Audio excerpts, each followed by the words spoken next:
So what's up guys? Ngayon ako naman ay gagawa ng vlog paano ang tamang procedure sa pagputol ng trailer. So ito ay para lang doon sa mga interesado matuto, sa mga baguhan pa lang na mga driver na trailer truck. Ito ay para sa inyo. Doon naman sa disclaimer lang mga ka-truckers, hindi po ako nagmamagaling, pero ito ay sinishare ko ang tamang procedure kung paano kami magputol dito. So, kung interesado kayo mga ka-truckers, lalo-lalo na sa mga baguhan pa lang dito sa Europe, so let's go, panoorin natin yung video na ito mga ka-truckers. Ito ay para sa inyo, hindi para sa akin. So, naway makatulong sa inyo ito mga ka-truckers. So, kaya ko ginawa ang video na to dahil sa ganitong sistema. So, para maiwasan yung ganitong sistema, gagawin ko ang vlog na to para doon sa mga baguhan, no? So, di ba? Ito pangit, di ba mga ka-truckers, hindi siya sintro. Hindi kagaya doon sa nagawa ko, sintro siya. Kasi yan, hindi yan inirelease yung maxi. So ayan, meron siyang kaunti. So di ba? Hindi kagaya din noon, pantay. So yan ang gusto nating mangyayari. Kaya isinishare ko sa inyo yung video na to para doon sa mga baguhan. Kasi dito sa Europe, puro mga airbag ang mga truck. Hindi kagaya sa atin mulye. So magandang araw mga ka-truckers, no? So gusto ko lang i-share yung paano magputol po ng loaded na trailer. So ito ay based on my experience, ayon din sa mga napag-aralan namin kung paano, no. So ganito mga ka-truckers, no, i-share ko lang para doon sa mga baguhan na bagong dating pa lang dito sa Europe, dahil mostly sa atin mulye. So dito airbag, para maiwasan natin yung pagsabog ng battery natin na hindi tatama sa kingpin. So i-share ko sa inyo mga ka-truckers, sana makatulong sa inyo to doon para doon sa mga baguhan pa lang, no. So, let's go.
So sa ganito senaryo mga ka-truckers, ito ay nakapark na ako, no.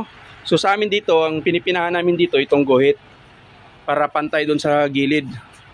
Yan. So ganyan nakapark na ako mga ka-truckers. Ang unang ginagawa ko ay bubunutin ko ngayon yung trailer park. Yan. Ibig sabihin naka-trailer park na yan mga ka-truckers, no. Ngayon, pangalawa, dahil loaded ako, ilalagay natin tong yan, yung kalso. Ngayon, ang pangatlo mga ka-truckers, bubunutin ko ngayon yung mga linya na mga hose at saka yung 7-way natin.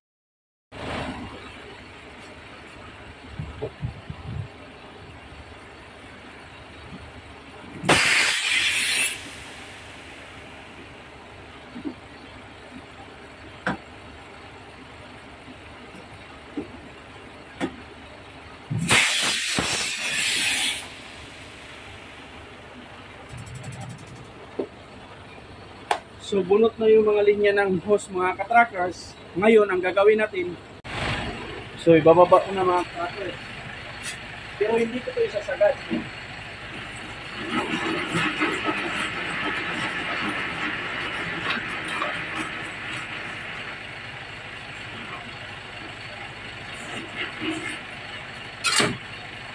Ngayon kung napapansin nyo bakit iniwanan ko ng mga dos ang distansya, pagkatapos natin na ibaba ng ganyan mga ka-truckers, ang sunod natin gawin ay bubunutin natin yung lock ng kingpin.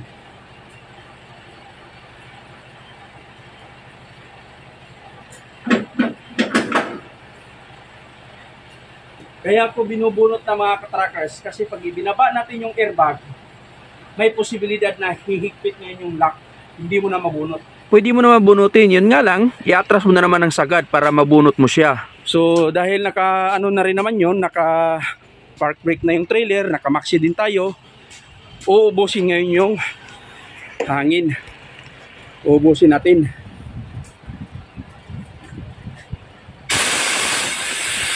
Uubusin lang natin yan hanggang sa parang sumagad yung ano. Yan.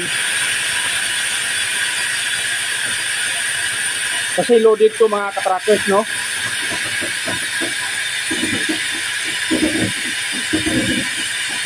Kung napapansin nyo, umaabante yung gulong. Ayan.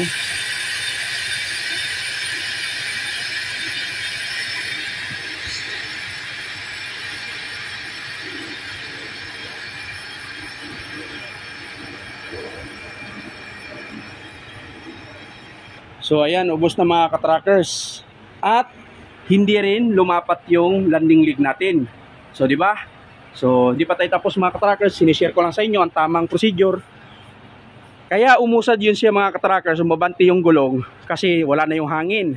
So wag nyo rin isagad yung kalso natin para hindi maipit. So ngayon, ang susunod gagawin natin mga katrackers ay iaangat natin ngayon tong sa traktor. So ayan mga katrackers ha, share ko na naman sa inyo. Iaangat ko ngayon yan. Kung mapapansin nyo, aangat yan. Ayan. So ito ay ginagawa ko para dun sa mga baguhan. Kaya ko iaangat mga katrackers para yung trailer natin, kaya ko inaangat para nakaganon. Para lahat ng product nandun sa likod ang pwersa. Hindi mapupwersa ang landing leg natin. So, iangat ko mga katrackers.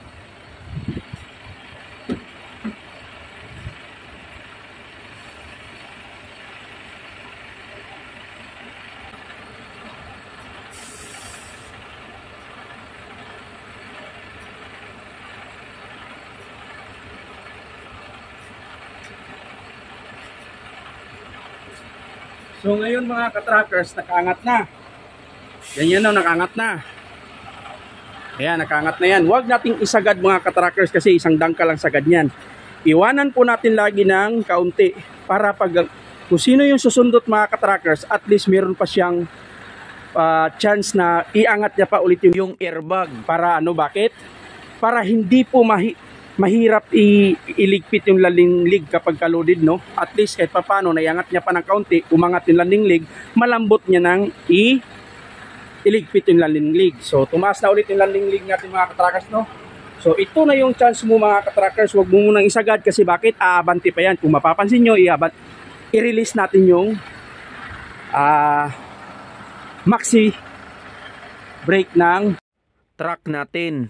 Obserbahan nyo mga katrackers, aabante yung truck natin.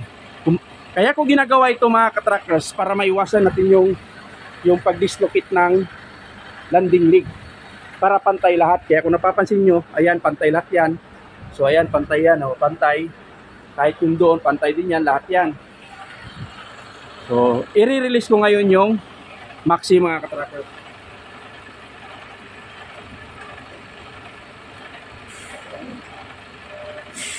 So kung napansin nyo, umabante ng kaunti, mga 2 or 3 inches. So ayun mga katrackers, medyo kunti lang abante. Ito na yung time natin na isagad na natin baba yung landing leg.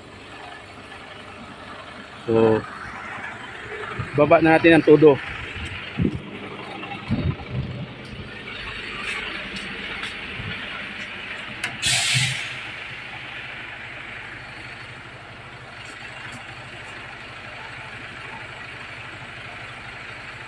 Gumamit tayo ng gloves kasi madumi.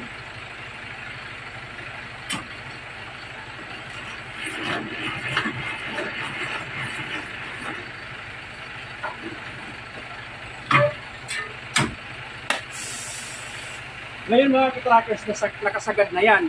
Ang sunod natin gagawin, iabante natin ng kaunti, mga isang roller o isang dangkal.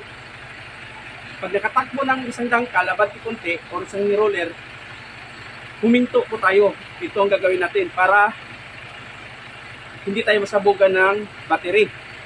Kaya hihinto tayo, bakit? Ibababa natin yung airbag. So ito, ayan, iabanti ko mga katrackers. So iabanti ko ng kaunti. Kung mapapansin nyo, kunti lang ha.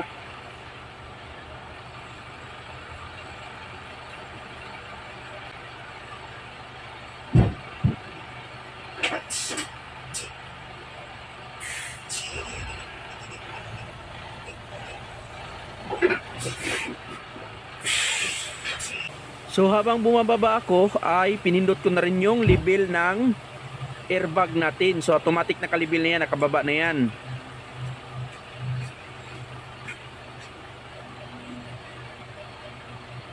So ngayon nakabanti na ako ng kaunti. Kaya umabante ko ng kaunti para kumala siya sa kingpin. So kung mapapansin nyo mga katrackers, ayan, dumistansya na siya na, hindi na lapat, release na yan siya. Kasi mga katrackers, kung hindi nyo ibababa ang airbag, may posibilidad pag abanti nyo ng sagad, tatama ngayon tong battery natin dito sa kingpin mga katrackers, itong battery na to. So yan yung dahilan kung bakit tayo masabugan ng battery mga katrackers. So ngayon, free na tayong umabante. Basta sinasabi ko sa inyo mga katrackers, kapag umabante na kayo ng isang dangkal or isang roller na hindi man lang hindi pa nakaalis diyan sa plate ng ano na yan, kingpin, huwag nating ilampas kasi pipitik ang airbag. Yun yung magkukos ng pagsabog ng battery natin kasi matutusok yun dyan sa battery yung kingpin. So yun yung sinasabi ko. Ngayon, kaya ko pinaparelease sa inyo yung maxi kanina para maiwasan natin tong itong pangyayari na gumagano ng ibang ano. So kagaya niyan, di ba? Pantay lahat. Di ba mga katrackers? So ito ay sinishare ko lang, no, kung ano ang mga diskarte nyo. So ito ang ginagawa ko dito. So mostly almost 3 years ito yung daily routine namin. Kung halimbawa magputol ako, so yan yun, no. Alam niyo bakit nire-release yung airbag ng trailer mga katrackers? Kasi meron po mga trailer na may singaw, may posibilidad na aabanti ngayon to, madidislocate, magaganon. So kaya nire-release yung airbag. Isa pa para hindi pagod yung airbag kapag loaded. So yan yun mga katrackers, nakaganon na yung trailer natin. Kung mapapansin nyo, ayan, lahat ng product na pupunta sa likod, hindi napupirsa yung landing leg natin mga katrackers. So wala na problema mga katrackers kahit pumabandi tayo dahil naka-release na yung kingpin. Kung mapapansin nyo, hindi na nakalapat. So ganun lang mga katrackers, no, abanti nyo ng kaunti, isang tangkal or isang roller, tapos ilagay nyo sa level yung airbag kung saan na magli-level yan. So sana'y nakatulong sa inyo mga katrackers, no? So ganito lang yung proper procedure ng pagputol. Basic experience mga katrackers. So nasa inyo pa rin yan kung susunod kayo o hindi. Basta ako, sa awa ng Diyos, ilang beses na ako nagputol, wala pa namang nangyaring mga incident na ganunan ako ng ng reveal ng landing leg. So lahat yan pantayan dito, kung mapapansin nyo rin. Ayan, kahit yung doon sa dulo, ganun din. So ngayon mga katrackers, no, yun na yung time na abanti tayo. So dahil nagputol tayo, EDR yung dala natin, alcohol, kailangan iligpit natin yan. Kasi di natin alam ano ang kasunod. So kung napapansin nyo rin yan, EDR yan, wala kayong pakikialaman dyan. Dahil kung sino susundot niyan, ang sa unahan na lang ang ilagay niyang UA number. So wag nating kalimutan iwan ang dokumento ng trailer. Sa bawat putol natin, lagi nating iwanan ang dokumento ng trailer. Bakit? Kung nadala natin yan, mamumblema ang hihila niyan or kukuha. Bakit mo dala? Pinutol mo na yan. So di ba? So wag nating kalimutan iwanan ang dokumento. Lahat ng dokumento ng trailer. Wala kang dadalhin basta sa trailer. Lahat yun puputulin, iiwanan. So ulit, sana'y makatulong sa inyo ulit ang vlog na to para dun sa mga nangangarap mag-Europe, lalo-lalo na yung kapatid ko. So sana mapanood mo to. Ito lahat yung dokumento ng trailer, iiwan ko na, ilagay ko doon para hindi mamblema ang kukuha ng trailer na yan. Lahat ng dokumento nandito, rehistro lahat, CMR, nandito lahat.